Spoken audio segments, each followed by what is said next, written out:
A light. Movement finally showed into my half-opened eyes. The low hum of music escaped through the doors of an underground restaurant stuck underneath dark, watery constructions of concrete. I felt myself shift down the sidewalk. Someone veered into my view with an immediate greeting. With shoulders facing my way, the person raised their healthy arms towards my direction. I perked up a bit and took steps into the light. The warm purple glow ran across my face, and I felt renewed. "Can I eat here?" I asked. "You're paying, right?" someone said. They looked down onto me with a disapproving look. Someone's eyes pinched together by their nose as their eyes grew sharper. The largeness of this body weighed like a boulder on this road. "I can't pay. I get lost then." I sat inside myself and looked upon someone equally. "I do so intend this harm. By name move this mountain, shift this shale, crush this stone. Hear me." Fool. God damn it. "Come on in," someone said. A little lost, but finding my way inside, I was the first to be seated in front of the mass of creatures behind me. I could feel the presence of envy. I let those beings, the ones of soreness, be. I paced past tables lined with dark tablecloths, low-hanging moon lighting, metal scaffolding, and rusted paintings.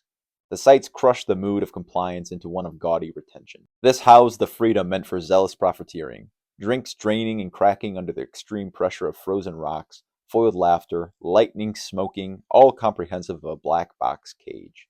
A low murmur fled the room with bleak imitations of roars from the semi-innocent individuals. The motion of hair, twisting of jewelry, flexing of necks, the culmination of all that desires sex rotated from table to stool. Food was more oftenly wasted as a mediary in coaxing passing bodies. But this is a show now. Eat and enjoy the music. The first began its exciting call. I manifested laugh. The second brushed its hair and turned away. "Do I know you?" pushed a note at the bar. "No, but I'd like—" "That's what I thought," said sharply, followed by a drink of nothing but ice. Ha! "So what do you do?" "Anything you want, baby." "Mm-hmm. Now look away. You need a few more drinks before that one will work. This is like table tennis with 10 tables and 21 players. That one seems older for some reason. I wonder how they will fare." "Hey," said softly. "Hi," said Hiley. "Do you come here often?" "Only when you're here," followed by the scoot of a chair. "Well now, congratulations. You've now begun the hour-long ceremony of masturbation. I'll become more involved as the night wanes. For now, here comes my server." Good evening. How may I help you? "What's your favorite?" I said. I trust the experts. Well, now, allow me to tell you. A little intimidation and more intoxication, and the server takes a seat. I met a soul worth saving. "What makes this place so special anyway?" I said. It got you, didn't it? "Ah, and that's harder than it seems," I said as I smiled. The atmosphere grew with heat and vigor. I paid more attention to the dressings of the crowd. Skirts overlapping shirts and coats hosting parties at the bar. Warm food, chills, and neglect. What an awkward environment. Completely outside the bounds of conventional hierarchy. Not the largest, but the smallest crystals that rule. More glasses and earrings and watches means more appreciation. Bigger rocks lean towards bigger opportunities for fables or fibs. Grungy smells stirred with buttery tastes that polluted the room just right to mix hunger and hardness. I ate.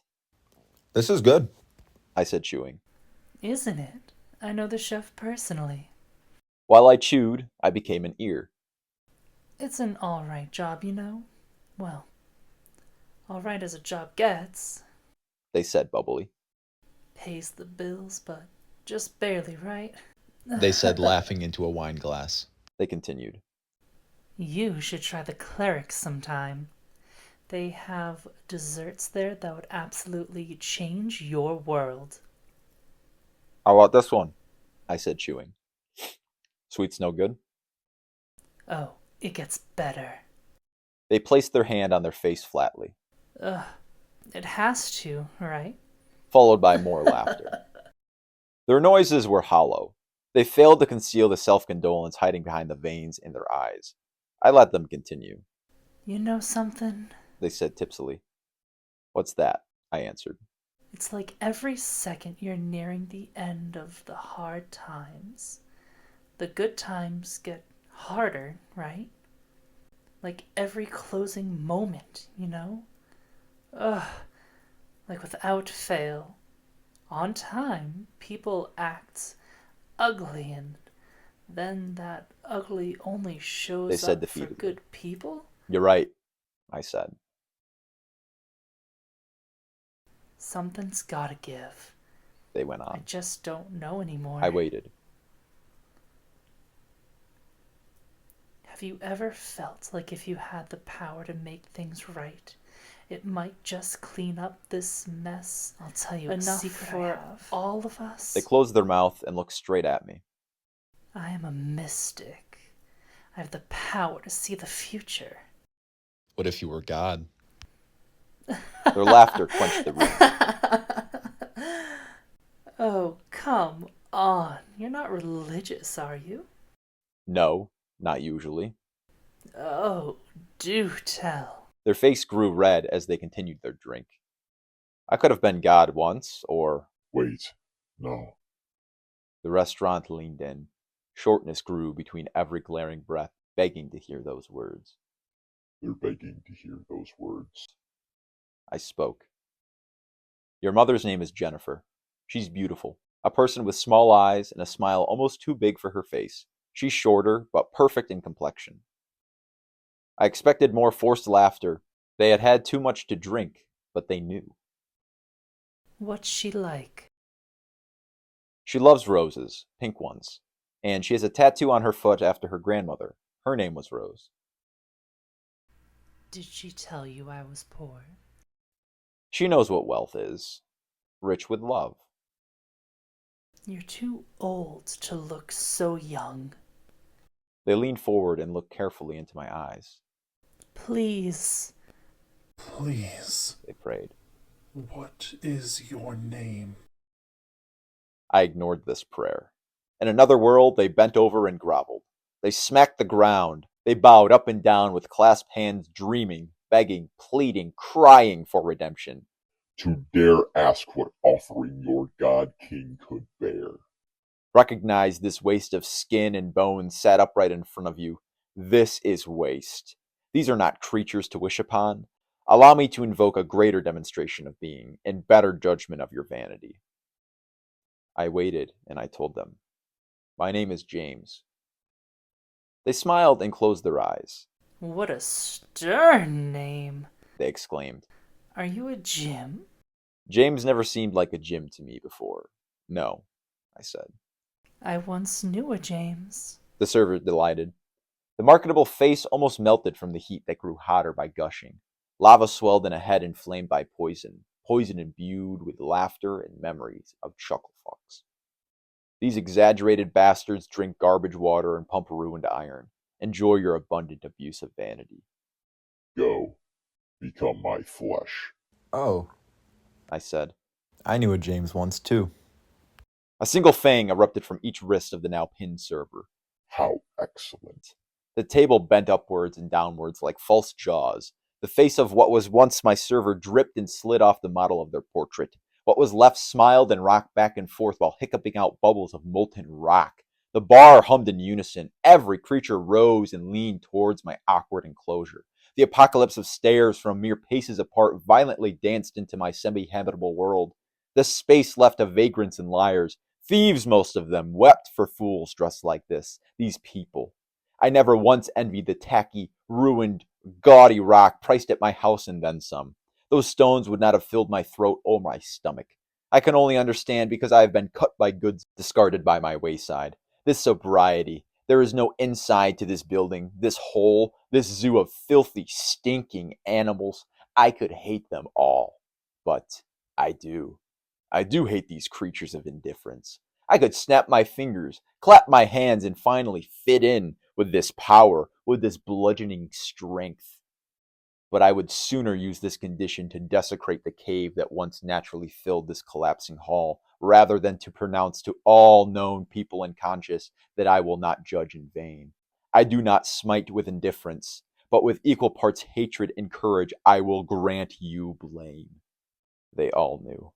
They all knew better than to believe me, a poor, worthless child. I stood up and relinquished. I killed James and took his name, No, you didn't. said the fully recomposed body. What do you mean, no? What do you mean, no? I asked. Music shook every soul bouncing around the restaurant and let every tune beat in a body. Forgive me. Forgive me for vanity. I asked the sobered server if I could pay and leave. Are you going to leave when the fun's just now getting started? You have started nothing, I said, and then the silence grew. I pushed away from my meal and stood up. Here's my tip. Go fuck yourself. The silence of complexity and anguish. I finally expelled all frivolous luxury nested in this colossus's resting hole. I have done harm here. I have ruled here in disrespect and vanity, and you have served me poorly. I ran out of the restaurant and further down the street before stopping and looking up into the lack of clouds. James. No voice called back to me, and turning around, I saw the bouncer was inside, closing the restaurant. I have done harm here. New and yet calmer introductions collected like morning dew, or maybe midnight's mist. There sits someone wise and patient. He's a fisherman, after all.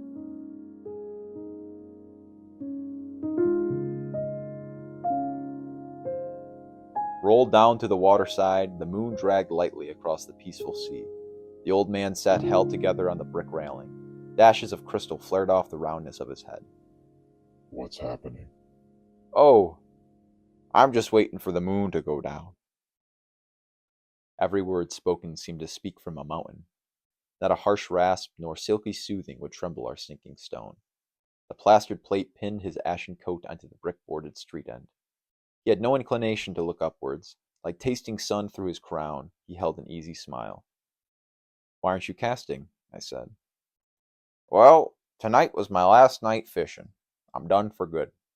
And nothing can change my mind on that, the old man said.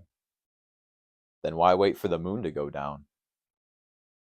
Well, he said, it gets too dark. You can't see your own damn hand inches from your face. It doesn't seem like the world anymore. I hadn't heard these words before. Please, say something more. It was impossible. He paused. 60 years. How dare this damned world? How dare you take... How could you take my Bobby? He cried without sobbing. No tears, for he was stronger than I. Did you have a brother? Do you have a brother? I think so. God, I hope you don't know what it's like. God, I don't wish this pain onto a single living soul. Everything I've done was for you. The only people that gave me the charity of knowing them was you. That and your neighbors, those parties, that family. What's a family anyway? I said. This opened the man's eyes and in the same way his mouth. You wouldn't understand the things I've done for my family. I have killed for my family. I have been eaten alive for my family. And if I had a wish I would have done more. And whatever more entails, I would drag myself across miles of broken glass naked. I would jump through fire. You can see him again, I said. Oh, I know. The man dissolved into my dream as his stout, round-bellied brother lifted his head above us. He stepped onto the shore like a dreary sailor, but an excellent fisherman. The phantom dock cleared from the incoming mist, just as he was. Small glasses, plain white shirt, jeans, hands blocky and floating at his sides. His face knew no other way but to smile. He watched like he had waited years for his cue. Come on, it's okay. He stood below us with his arms curved around his stomach and waited for another word. You can speak now. He can hear you, I said. Do you remember when I caught 2 fish with the same hook out by Uncle Bill's cabin? Course I do, smiled the spirit of his brother. Tell this kid how it was almost 3. No one believed us. We had no proof. And after you died, no one believed me anymore. Oh, the time we almost lost our dock. When our neighbor's pool broke. When we built the neighbor's new pool. How about this? We hopped on the back of a train car and rode 70 miles without getting caught. But it wasn't until mile 71, I swear to you, and we saw the train workers hollering at us, and we just rolled off and started running through a cornfield. Ha ha ha ha ha. The old man's brother piped up and squeezed with laughter. Oh, hot damn the good times. Ha ha ha ha. What about our two dogs? Those sweet old things both died within just a week apart. Could tell you we lost her to a broken heart. Poor girls, but they lived a great life. They did, no doubt, especially with Pa feeding them half his dry meatloaf every Tuesday. Ha ha ha ha. The boys laughed together and bobbed together. They picked up their conversation like they'd both read today's paper. Did you hear about our weekend weather? Terrible start to this spring. Snow in April? Get real, am I right?